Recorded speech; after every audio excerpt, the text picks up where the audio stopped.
Welcome to the Ask Dr. Deanna show. I'm Dr. Deanna Holdren, your host. Join me weekly as I cover various health-related lifestyle medicine topics that you get to request.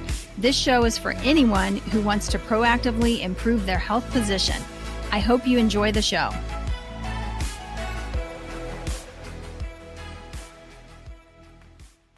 Hey, everybody. Great to be with you today for another episode of Ask Dr. Deanna. I'm excited to share this episode with you today and just talk a little bit about inflammation. And the question that I have is inflammation the root or the cause of your poor health, the cause of the illness or the condition, whatever it is that you have going on in your health today? So we're going to break down inflammation and talk a little bit about that. As a driving force behind poor health. And, I think people will be surprised to find out how common inflammation is and how common it is basically at the root of certain diseases. It is the root cause of so many different things. And no matter what it is that you're dealing with, if you can address the inflammation or decrease inflammation within the body, it will certainly have a positive impact on the other areas as well. And so when we think about inflammation, so many times people think about, inflammation of the joints, which of course we all know as arthritis. In medicine, whenever we talk about inflammation, we tend to add itis onto the back of the word. So, you might have gastritis, for example, which is an inflammation in the lining of your gut. And you might have, other arthritis, of course, is inflammation in the joints. You could have iritis, which is an inflammation in the eye. And the list kind of goes on and on. But when we look at inflammation and we talk about it within the gut, okay, you guys have heard me talk extensively about gut health and reducing inflammation there. And as you know, one of the key things that we need to do to reduce inflammation is to clean up the diet. Okay, so we're going to talk at the end about anti-inflammatory diet, some anti-inflammatory supplements as well, and what you can do to kind of, basically take control, be proactive, and guide your health, so to speak.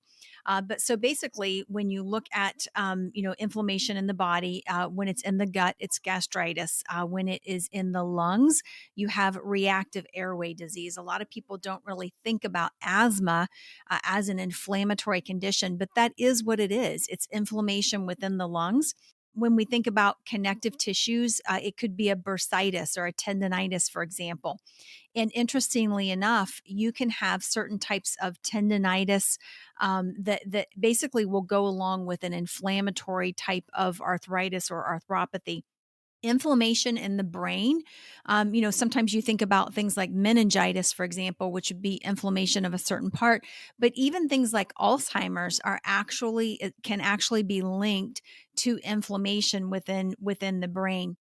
Sometimes we'll talk about things like thyroiditis. That's an inflammation of the thyroid gland.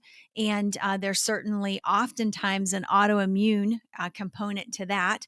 And sometimes it is just a viral component. So there are viruses that can cause inflammation. There's poor diet that can cause inflammation. Bacterial infections can cause inflammation. A good, example there would be like a myocarditis, which is an inflammation of the heart.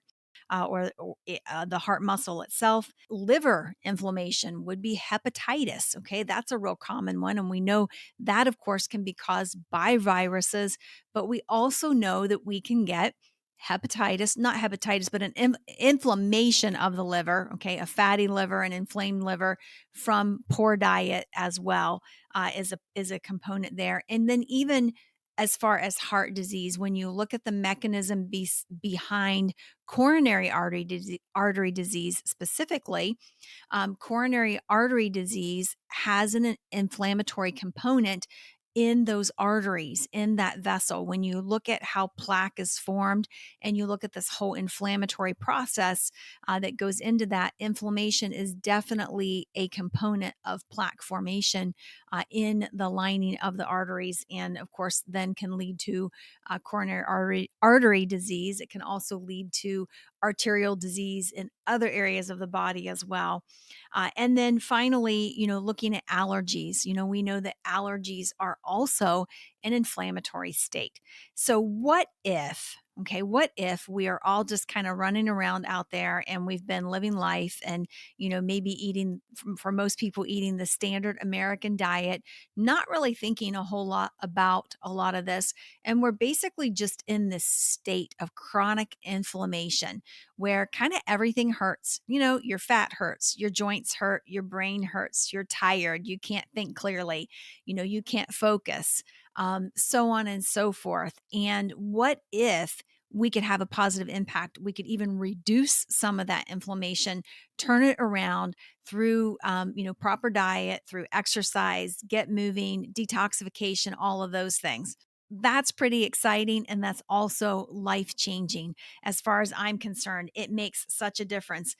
When you think about, inflammation and the impact that we can have, a lot of times, when you have all this inflammation going on, you've got some, even some foreign, antigens that are released into the body, whether it's through the gut, leaky gut, things that are leaking across that shouldn't really be in the bloodstream. It kind of sets us up in this heightened immune state because the immune system, really acts like an army. It's an army of defense or an army of defenders when you look at all the types of cells, and they basically go out into the body and try to clean things up and clear things out. And if we are chronically inflamed, that army is just working overtime, constantly working.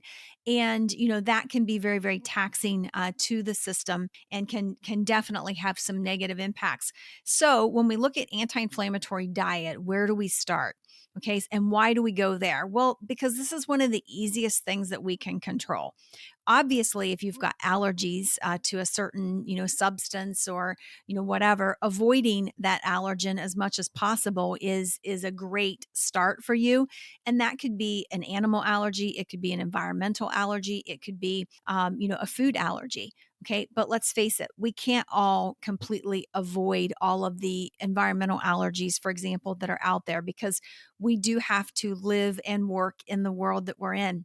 And so, when you look at that inflammatory diet, I would go as far as to say that focusing on an anti-inflammatory diet can actually even have an impact on those seasonal allergies, on the things that we see going on in the body, and basically, when you look at what is an anti-inflammatory diet, what does it look like? It's typically going to be a diet that is, really a little more of what I would call a paleo style of diet. Oftentimes we'll call it a grain-free diet. There's a great cookbook that I like called Against All Grain, which teaches you how to eat and how to cook and how to kind of live an anti inflammatory type of diet. I love that book because the recipes in it are super, super easy to follow. And there's some great an educational element to it as well. But basically, looking at the paleo style, which is going to be, protein, it's going to be, vegetables, it's going to be very, very, very low sugar, low to no sugar, because sugar is inflammatory. Sugar equals inflammation in the body. And that is something that we all have to kind of wrap our brains around. Sugar equals inflammation in the body. So that's why for this particular condition, I tend to gravitate toward this grain free paleo style. Why grain free? Because so many of the grains are hyper processed and will end up ultimately turning into sugar in the system anyway. So we're going to be eating, basically good, clean protein sources. We're going to be eating a lot of vegetables and then some healthy fats. Okay, healthy fats do not include things like bacon and a lot of the stuff like that.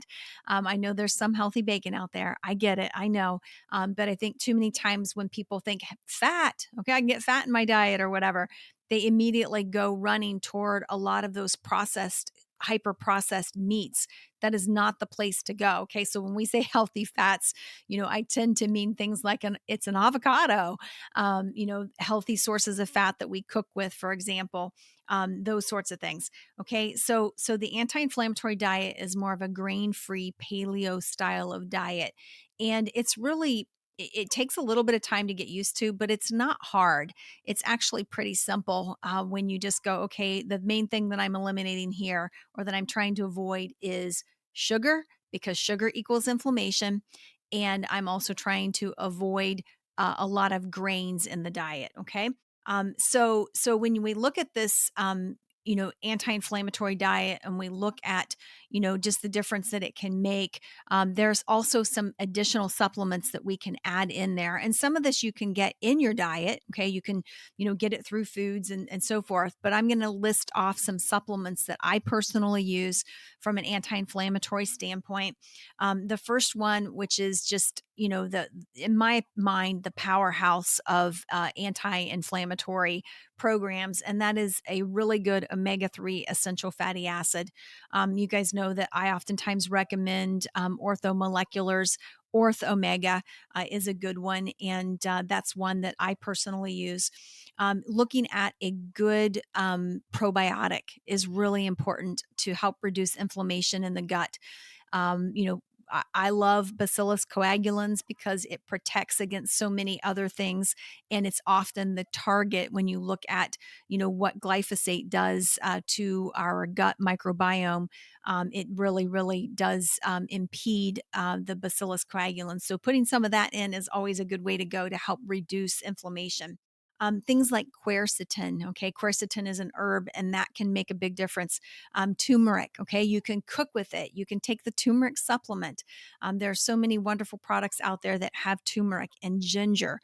I use raw ginger all the time, even in my, whether I'm doing green juice, I'm making some green juice, I'll use it there. A protein shake. It's not uncommon for me to put about half an inch of raw ginger root in my protein shake that I'm blending up with some, fresh organic berries or something. And it tastes fantastic. It gives it a little bit of a bite. That makes a huge difference. Alkalinizing your body, which we all know we can alkalinize our system with green vegetables. That also helps to reduce inflammation. When we are more alkaline, we have less inflammation in the body. A supplement called SAMe. SAMe is adenosylmethionine. Okay, we just call it SAMe. And SAMe is an anti-inflammatory supplement. It's great for cognitive health. It's great for liver function. It's wonderful for joint comfort as well as increasing mood. It does support methylation as well as glutathione production, and glutathione's a super potent antioxidant produced in the liver. And so SAMe is a great supplement. And oftentimes, if you're looking for example, a supplement for joint pain, you might see that it's got some SAMe in it. Another one is MSM. Also might be found in a blend that is designed, to support joints, etc. MSM is methyl sulfonyl methane. Okay, methyl sulfonyl methane, MSM, and it supports joints as well. Functionality and comfort. It also helps support connective tissue, and it's really great for a healthy immune system as well as respiratory function. So those are just some of the some of the supplements that I like. Some people also will take L-theanine. L-theanine is often considered something great for mood and stress, is where you'll see it in a stress product, for example. But it's also wonderful to help decrease inflammation in the gut. As is glutamine. I've long talked about glutamine, which is an amino acid that can, again, help reduce inflammation in the gut. So, all of this together makes a huge difference. And for some people who, have been living life completely inflamed, switching to a program like this that is an anti-inflammatory program that is designed to you know, release toxins from their system, that is designed to eliminate all of those chemicals from the processed foods, that is designed to basically just give their body a breather, if you will, a rest. They find amazing results. And the cool thing is that they can get great results usually in a week. Okay, when people do this program and they follow this style of eating, add some of those supplements in, etc., it's not uncommon for them to be able to tell a difference in a week. What kind of difference can they tell? Well, if it's joint pain, they might notice that their joints feel better.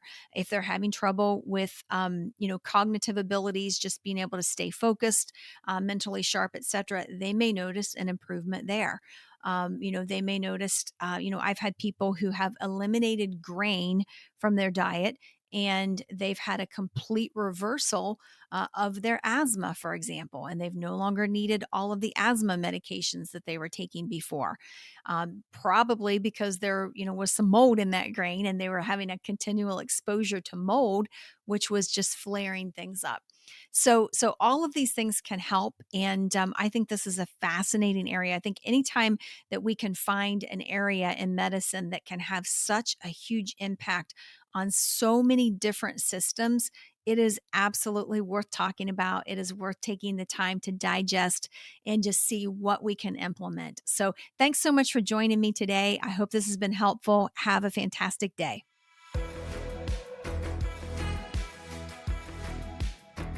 I hope you enjoyed that episode. For more information, visit me at deannaholdren.com. Find me on Facebook, Instagram, and Twitter at Dr. Deanna Holdren.